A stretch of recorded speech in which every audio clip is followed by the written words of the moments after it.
Bem, próxima questão. Talvez você já tenha bebido suco usando dois canudinhos iguais. Entretanto, pode-se verificar que se colocar um canudo imerso no suco e outro do lado de fora do líquido, fazendo a sucção simultaneamente em ambos, você terá dificuldade em beber. Essa dificuldade ocorre porque Então é o seguinte, você imaginar a situação só com um canudo, né, uma situação comum, uma situação mais normal, você com o canudo só.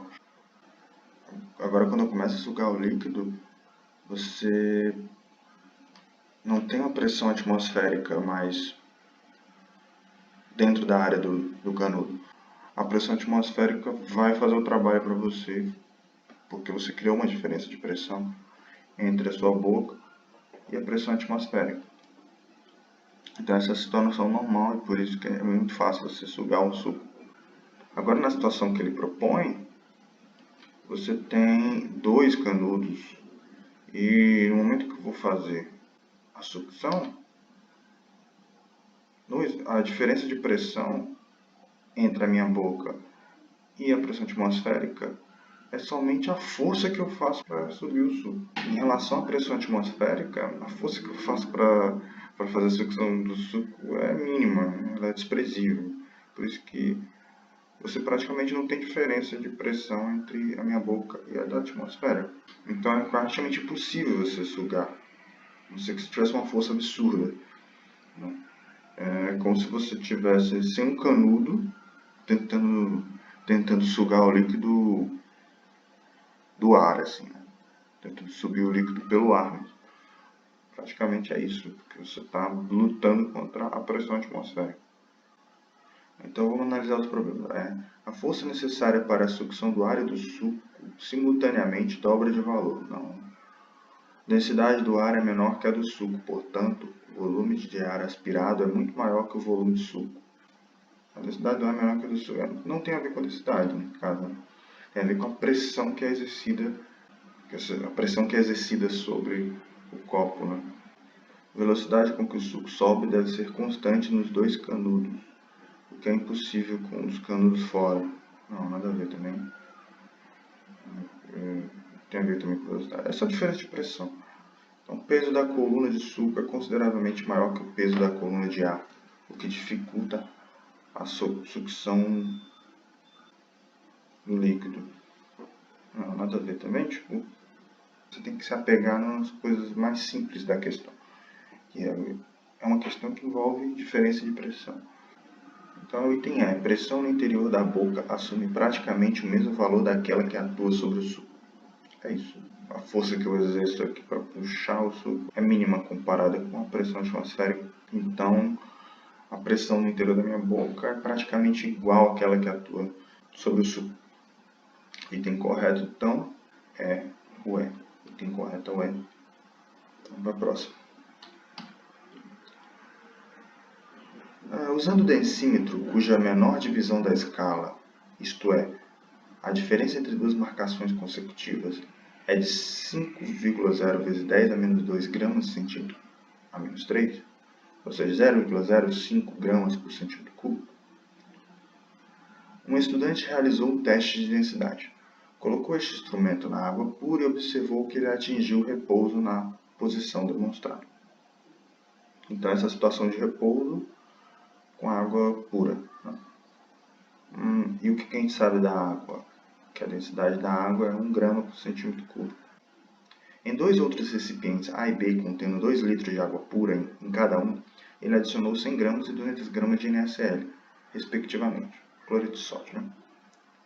Então, você tem 2 litros de água, então você tem que 1 litro é igual a decímetro cúbico, 1 decímetro é igual a 10 centímetros, então 1 decímetro cúbico é igual a 1000 centímetros cúbicos. Então, em 2 litros de água, você vai ter 2.000 centímetros cúbicos de líquido. Né? Esse vai ser o volume de líquido no recipiente. Né? Aí ele diz, quando o cloreto de sódio é adicionado à água pura, ocorre sua dissociação formando os íons Na+, e Cl-. Considere que esses íons ocupam os espaços intermoleculares na solução. Então você tem que olhar para esse detalhe. Considere que esses íons ocupam os espaços intermoleculares na solução. Ou seja, eles não vão alterar o volume, que ele quis dizer com isso. Eles não vão alterar o volume de 2, vai continuar sendo 2.000 centímetros cúbicos. Então, nesses recipientes, a posição do equilíbrio do densímetro está representada em. Então, você tem que calcular a nova densidade. Se você tem no recipiente A, você tem 100 gramas de NaCl. Então, você vai ter a nova densidade. E como é que eu vou calcular essa densidade? Eu preciso da massa total dividido pelo volume. O volume continua sendo 2.000 centímetros cúbicos. E agora eu vou calcular a massa de água. Como eu sei que a densidade é 1 grama por centímetro cúbico, então eu sei que 2.000 centímetros cúbicos vão ser 2.000 gramas. Vão ter 2.000 gramas de água. Então, essa é a massa inicial. No recipiente A, você vai ter 100 gramas de NaCl a mais, então você vai ter uma densidade de, fazendo as continhas, 1,05 gramas por centímetros cúbicos. E o recipiente B, você vai ter 200 gramas de cloreto de sódio, então você vai ter a mesma conta, só que para 200, 1,10 gramas por centímetro cúbico. Então você vai ter um aumento para o recipiente A de 0,05 gramas por centímetro cúbico.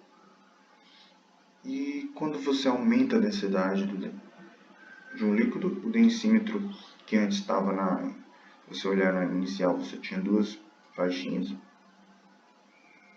Quando você aumenta a densidade, o que vai acontecer com o densímetro? A parte submersa vai diminuir de tamanho. Porque quanto maior a densidade, maior empuxo que a água vai exercer sobre o densímetro. Então, no recipiente A, você vai ter 0,05 gramas por centímetro cúbico a mais de densidade. E ele diz que, no começo, que 0,05 gramas é uma faixinha. Então, você vai ter uma faixinha a menos. No caso, primeiro recipiente A, você vai ter o densímetro só com uma faixa. Se você for olhar nos itens, já dá para saber só por isso que é o item D, né? Mas aí a gente pode fazer o do recipiente B também. O recipiente B, você vai ter 1,10 gramas por centímetro cúbico. Então, você vai ter duas marquinhas, né, a menos. Então, você já saberia que era D antes, mas só confirma que é ainda mais AD, né? O item D é o correto. Próxima questão.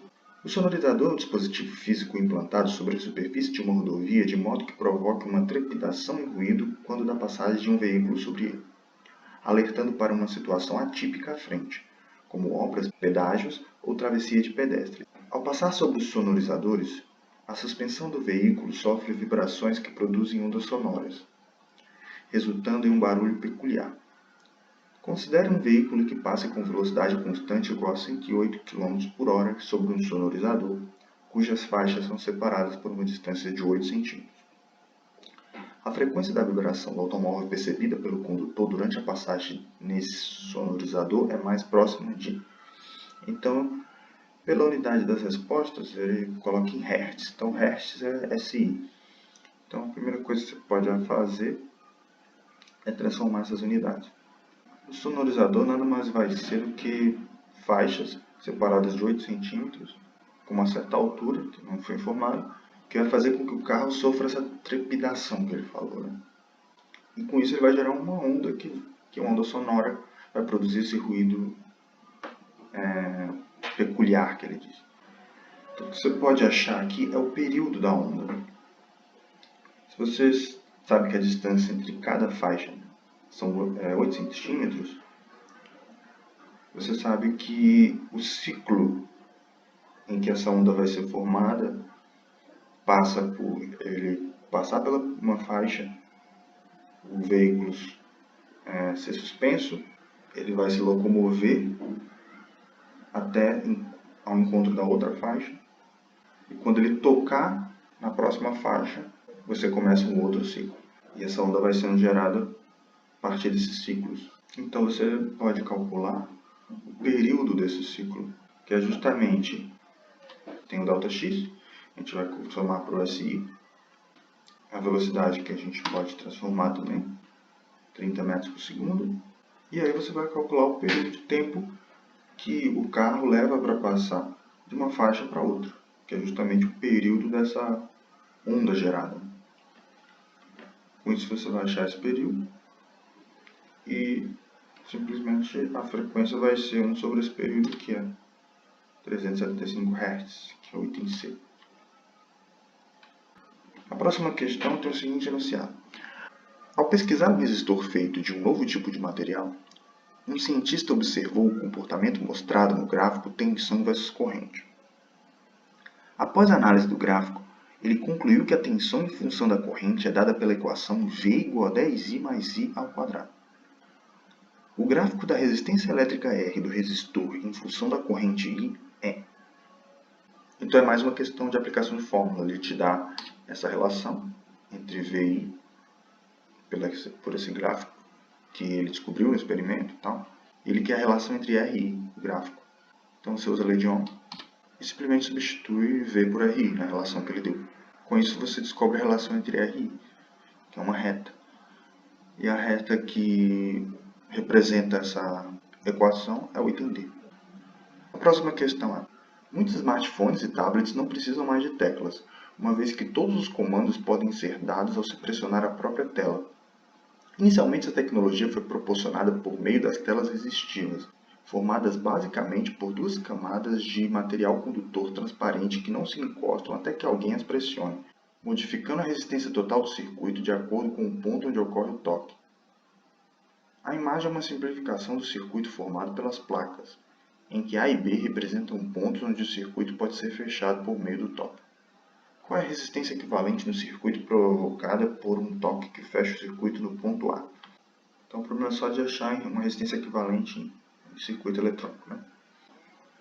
Então ele quer a resistência equivalente se eu fechar o circuito no ponto A. Então basicamente se eu fechar o circuito no ponto A, o circuito de interesse vai ser esse, né? Eu retirei a parte do circuito que está aberta. Então a gente pode resolver esse problema simplesmente resolvendo primeiramente os dois resistores paralelos. Então a gente aplica a relação que existe entre resistores paralelos para achar a primeira resistência equivalente. Com isso a gente acha RE igual a 2 kΩ. E agora a gente pode resolver o novo circuito, o circuito equivalente, né, dessa primeira parte. Agora ficou um circuito com resistores em série e aí a gente resolve e aí a gente acha a resistência equivalente desse circuito, que vai ser o que é pedido na questão. Então, resolvendo esse último circuito, a gente tem a resistência equivalente final, né, que é a que a gente quer no problema, 6 kΩ. O item correto, então, é o C. Próxima questão. Alguns peixes, como o poraquê, a enguia elétrica da Amazônia, podem produzir uma corrente elétrica quando se encontram em perigo. Um poraquê de 1 metro de comprimento em perigo produz uma corrente em torno de 2 amperes e uma voltagem de 600 volts. O quadro apresenta a potência aproximada de equipamentos elétricos. Aí você tem essa tabela com as potências aproximadas de alguns equipamentos. O equipamento elétrico que tem potência similar àquela produzida por esse peixe em perigo é o... Então essa é uma questão de aplicação de fórmula. Você tem que a potência pode ser calculada pela voltagem multiplicado pela corrente. Então, aplicando a fórmula, você tem 1200 watts. E olhando pela tabela, você vê que o equipamento elétrico que tem essa potência é a churrasqueira elétrica. E esse é o resultado, o item correto.